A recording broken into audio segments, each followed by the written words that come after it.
The chirping of birds. Hold on, let me turn the music down a little bit. There we are.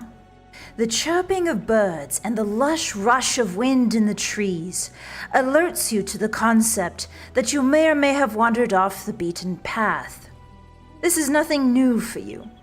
You frequently wander off, it seems, and even more frequently beat your own path, if you get my drift.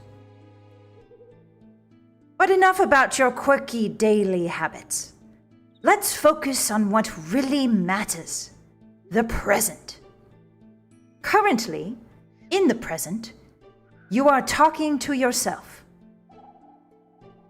Ah! Nothing like a walk in the forest to clear the old noggin.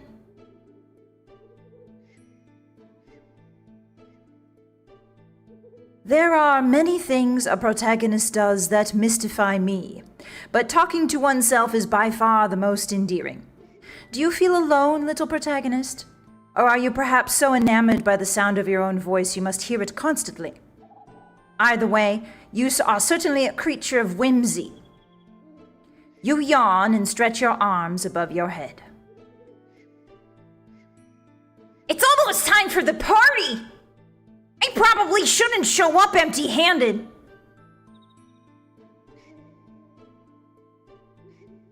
In an effort to prove your parents wrong and be a productive member of society, you press on further into the woods to gather some delectable edible that will, hopefully, be properly identified and not kill everyone at the party. You have no idea what you are doing, but by the gods you are going to do it.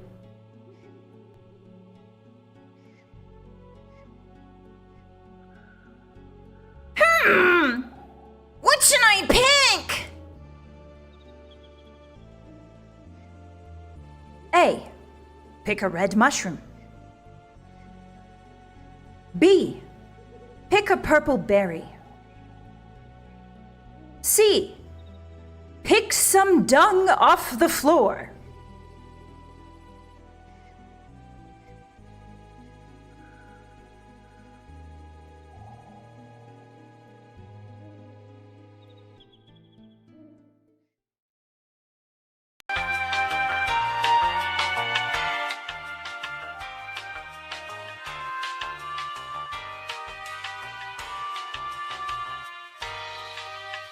Sorry about that volume jump scare.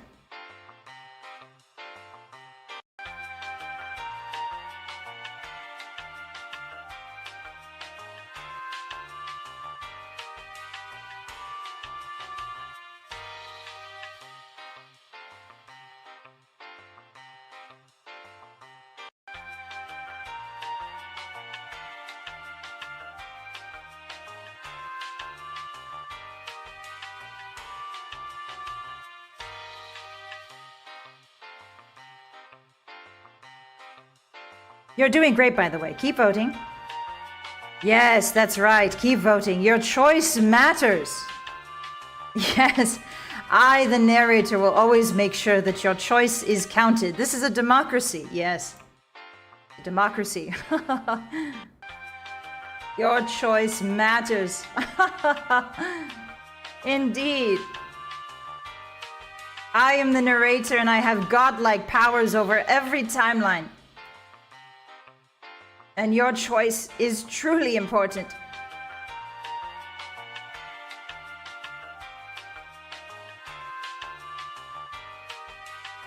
All right, well.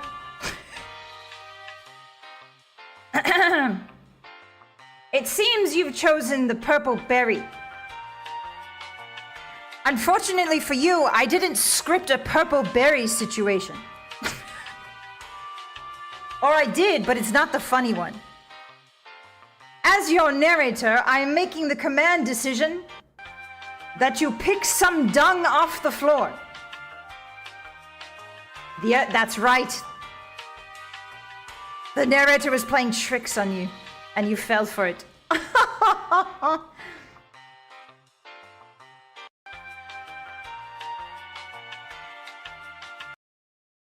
Hold on, let me put the... Give me a second. 1 second, 1 second.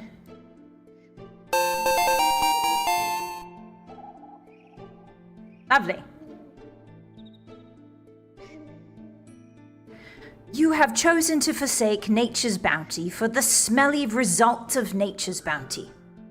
One can only assume that your childhood was very different from most people's, and that you never saw a therapist about it. You plunge your hand into the still warm pile and are stuffing a fistful into your pocket when a girl bursts out from the bushes in front of you. Whoa! Ah! You and the wolf girl thing stare at each other for a good 10 seconds before either of you remembers that speech is necessary for communication. Sorry! I didn't mean to scare you. I'm just taking a walk. Canonical voice, by the way. I'm the narrator. I know everything. That's your real voice. By the way. Sorry. I just call him like I see him. You hold out your badge, but she seems completely uninterested by it.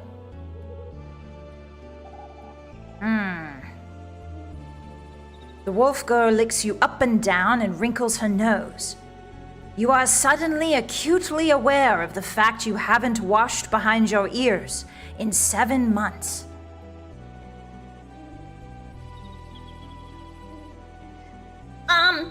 Do you have a name? The girl's face abruptly goes dark, and a chill moves through the air.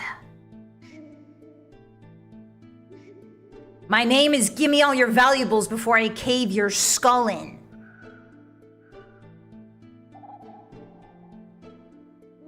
Your palms begin to sweat. More than usual, anyway.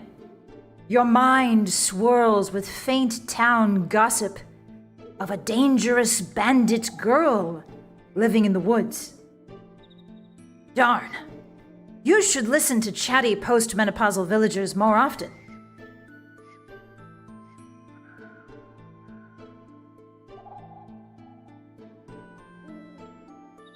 That's a really long name. Is it French? The girl simply looks at you, without blinking.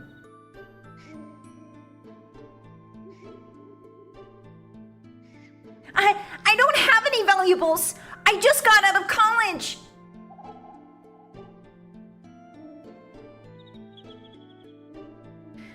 Like most fictional characters in fantasy settings, the girl has the ability to pull a weapon from nowhere. A terrifying spiked bat, and she lunges closer. You can feel the heat of her breath on your face.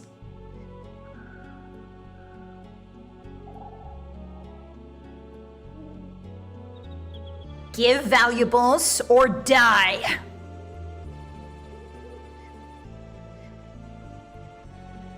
She seems quite serious. This is nowhere near as fun and lighthearted as your experiences with the other anime girls. Her boobs aren't even big enough to make up for this sort of behavior.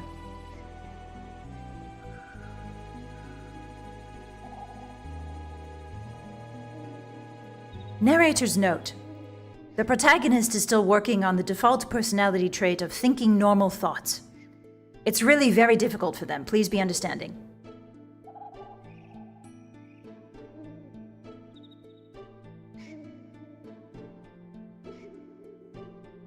You are now faced with what time mages and fiddle musicians looking to become better call a crossroads. Choose wisely. A. Give her some pocket sand. B. Give her what you picked up.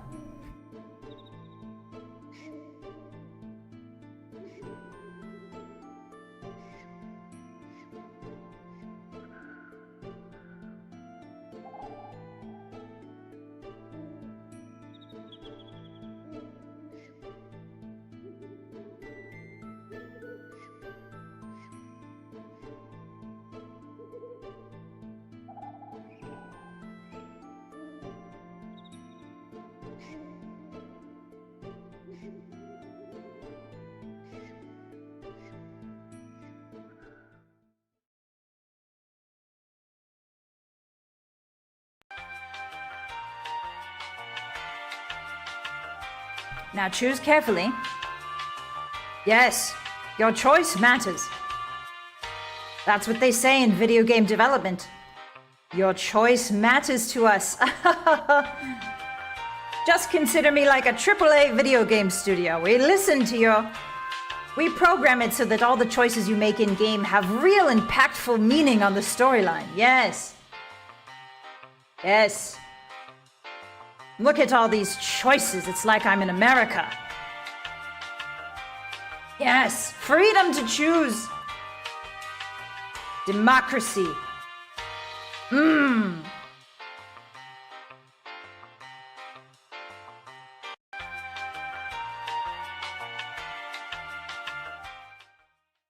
All right, I think that's enough democracy.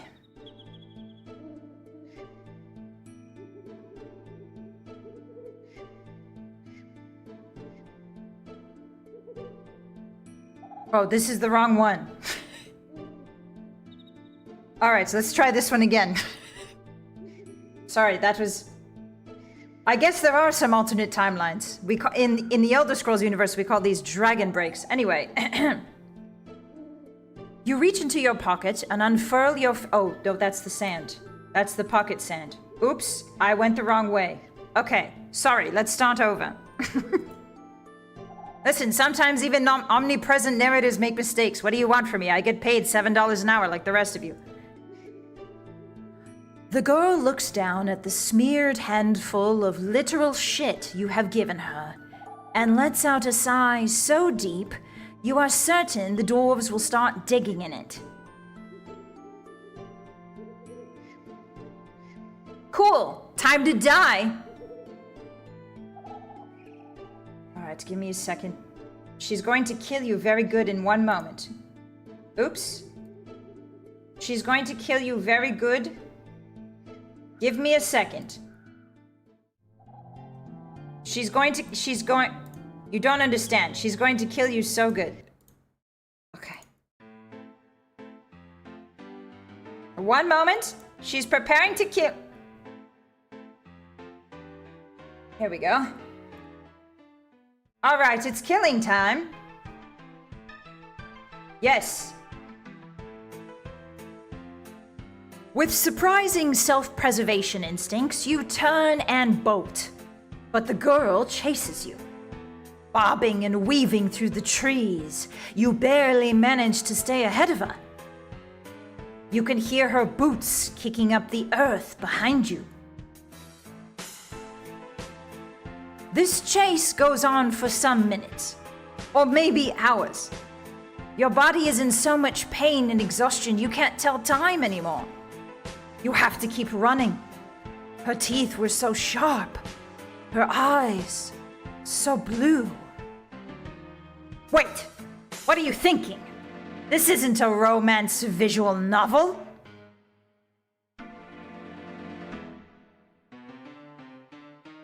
You hear the girl cackle from somewhere behind you, her voice echoing in the trees. You'll never be able to outrun me, just give up. Despite your rapidly failing body, you can sense the final boss flags in her words, and you're feeling rather spunky today. So you let out an inspiring war cry. I can't die here! One Piece isn't finished yet!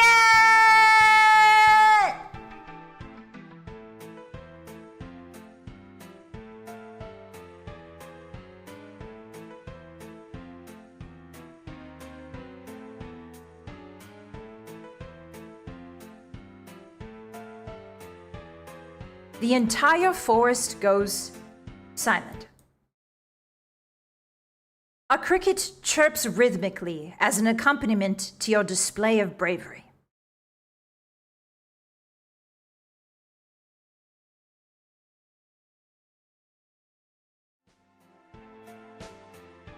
The girl, perhaps sensing your inability to understand reality, suddenly changes her tone to a deadpan drawl.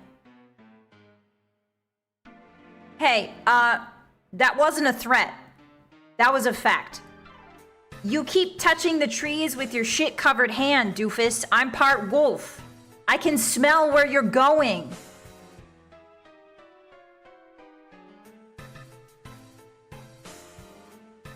Your feet slow, and so do hers.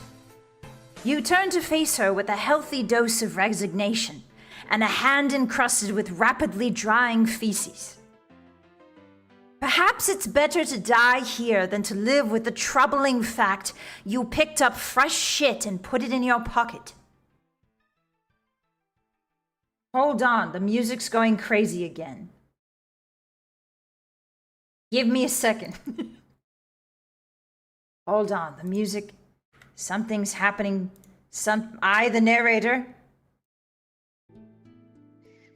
am having problems with the music. Ah, very well. Okay, we are back.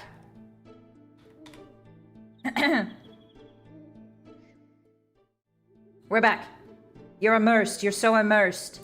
You're so immersed. There's never been an immersion break in this entire story, I'm telling you. Shut the hell up.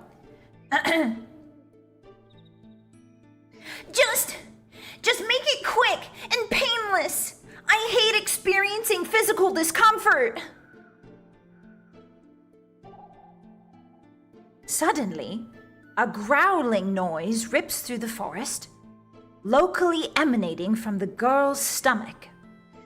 She looks very embarrassed. Frick! Sorry. I'm Bossymoon, and I haven't eaten in 3 days. I was hoping you'd have something to pawn so I could buy some meat. Hunting around here's been bad since the dragon showed up.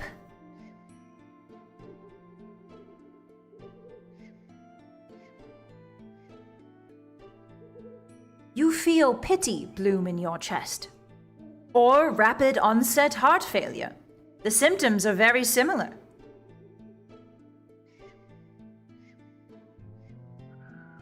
Oh, I see. Well, there's this festival at the village tonight. I've heard there's gonna be a lot of food there. Do you wanna come?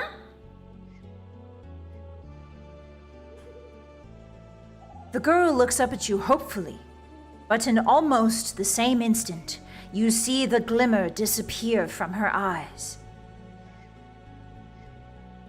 I don't think the villagers like me much. Yeah, I'm loud and rough and tough and evil, so it's probably better that I don't go.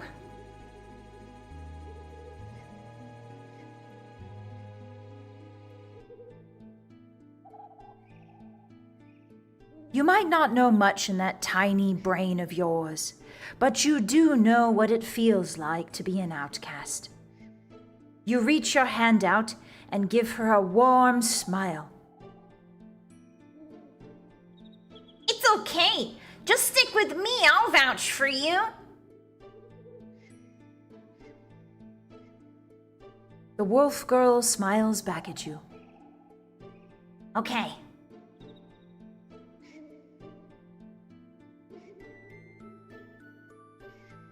You reach out your hand again, eager to feel the warmth of her palm on yours. Not the shit hand!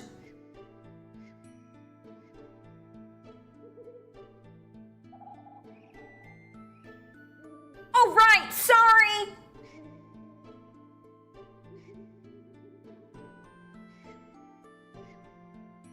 And with that, dear protagonist, you leave the forest, hand in hand with Bossymoon, on your way to the village party. Good job. You did it. You managed to stay alive, and even learned a few things along the way.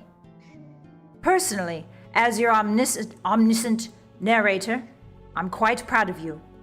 In the other timelines, you died pretty quickly, so this is actually a new record. I'm going to jot it down in my little notebook. In another timeline, you actually stumbled into an Iron Maiden. It was quite funny. Well, I really should be visiting that timeline again. I'll say hello to your corpse for you. Have a wonderful time at the party. Farewell, everybody. Farewell! Goodbye! This has been the narrator signing out.